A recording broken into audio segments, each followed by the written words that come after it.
Bonjour à tous, nous nous retrouvons aujourd'hui pour un nouveau podcast de notre série sur l'intelligence économique. Après avoir introduit le sujet de l'intelligence artificielle dans le premier podcast et vu comment les acteurs protègent et sécurisent leurs informations, nous allons aujourd'hui situer la part de l'influence dans ce processus d'intelligence économique.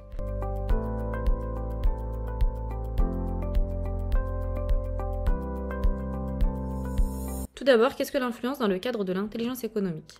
Le processus d'influence consiste à trouver la bonne façon de communiquer afin d'en tirer les intérêts des informations collectées et traitées au moment de la veille. Il s'agit de l'élément de communication et donc de l'enjeu premier de l'intelligence économique. C'est ce que l'on appelle la communication active, entre autres utiliser les informations collectées pour amener les acteurs que nous avons ciblés à changer son paradigme de pensée et son schéma initial de persuasion. Mais attention, cela ne doit pas reposer sur des procédés de tromperie, mais plutôt de convaincre et de persuader les acteurs en avançant des faits et informations vérifiables, crédibles et accessibles à tous. C'est ce qui distingue l'influence de la manipulation. D'autant plus qu'aujourd'hui, la communication a subi une transformation majeure, en ce sens où l'horizontalité a pris le dessus sur la verticalité. Bonjour Taïro. Sous quelle forme s'exerce concrètement l'influence dans le cadre de l'intelligence économique ? Bonjour Lina, merci pour votre invitation. La définition que vous avez donnée de l'influence est plutôt juste puisque vous mentionnez le fait que l'influence diffère de la corruption, de la manipulation. Et pour répondre à votre question, l'un des exemples qui me vient directement en tête, c'est le lobbyisme. Puisque le lobbyisme est l'une des expressions les plus visibles de l'influence, donnons dès lors une définition du lobbyisme.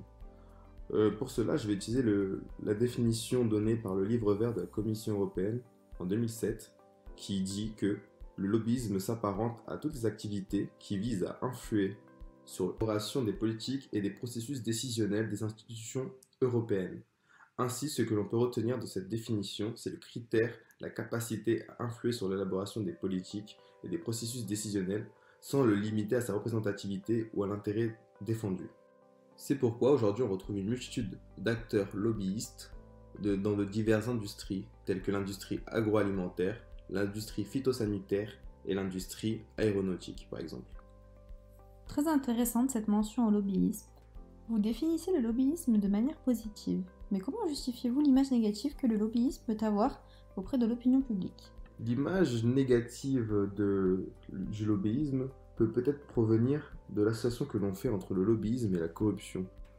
Nous avons tous pu entendre ou lire dans les médias un scandale qui fait mention d'un politique qui a pu recevoir une montre pour favoriser telle ou telle entreprise. Donc c'est vraiment cette idée du business first qui dérange les gens et qui fait penser que le lobbyisme fait passer l'intérêt économique avant l'intérêt général. Voici un scénario plausible. Aujourd'hui, nous faisons face à une hausse vertigineuse des prix de l'électricité et plus généralement des prix de l'énergie. Mettons-nous à la place d'un acteur de la sidérurgie. Vous voyez que les prix de l'électricité augmentent. Vous vous dites que peut-être que l'État peut participer, peut subventionner ces prix de l'électricité pour permettre à votre entreprise de continuer de fonctionner. Comment vous vous y prenez ? La première idée qui vous viendra à la tête, c'est de faire appel à vos élus locaux. Ils seront ici un peu vos relais avec l'État et qui défendront vos intérêts. Mais vous pouvez aussi faire appel à des lobbyistes, à des personnes en charge de défendre vos intérêts devant des fonctionnaires de Bercy, donc le ministère de l'économie, mais aussi devant des parlementaires. Car ces individus ont un réseau assez conséquent qui va vous permettre peut-être, potentiellement, d'obtenir ce que vous cherchez. Vous pourrez ici user d'arguments faisant appel à la raison de votre interlocuteur, tels que la sauvegarde de l'emploi, puisque en effet, si vous devez fermer votre entreprise, fermer votre sidérurgie, vous devez licencier. Donc à ce moment-là, vous mettez en danger le bassin d'emploi local. Mais on peut aller plus loin en argumentant sur la souveraineté nationale. Parfois, la souveraineté nationale est peut-être en jeu, mais le plus souvent, il s'agira de faire mention à une possible sanction électorale qui viendra des électeurs qui considéreront que durant votre mandat, vous n'avez pas su protéger l'emploi. Et maintenant, explorons un autre sujet. Selon vous, l'influence est-elle donc devenue une condition sine qua non de l'existence de l'intelligence économique ? Aujourd'hui, la compréhension de l'influence est d'autant plus utile que nous pouvons observer mondialement un bouleversement des schémas d'autorité. Le pouvoir est la résultante d'un jeu de vases communicantes entre le haut et le bas. Et c'est cette thèse qui est soutenue par M. Foucault dans La volonté de savoir, qu'il a publié en 1976. et à qui on doit l'expression « le pouvoir vient d'en bas ».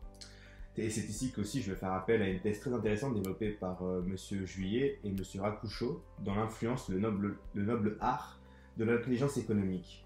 On peut la résumer ainsi. Accepte le constat qu'aujourd'hui le pouvoir est partagé entre de multiples acteurs, il devient clair que celui qui souhaite influencer l'appareil institutionnel devra exceller dans sa communication, puisque sinon il sera dans l'incapacité de réunir une quelconque approbation et encore plus une mise en œuvre de sa volonté. Merci à vous Taïrou pour votre présence aujourd'hui. On se retrouve très bientôt pour un nouveau podcast. Merci à nos fidèles auditeurs de continuer à nous écouter et bienvenue à ceux qui nous découvrent. Ces podcasts sont réalisés pour la bibliothèque de GEM, Dieter Schmidt.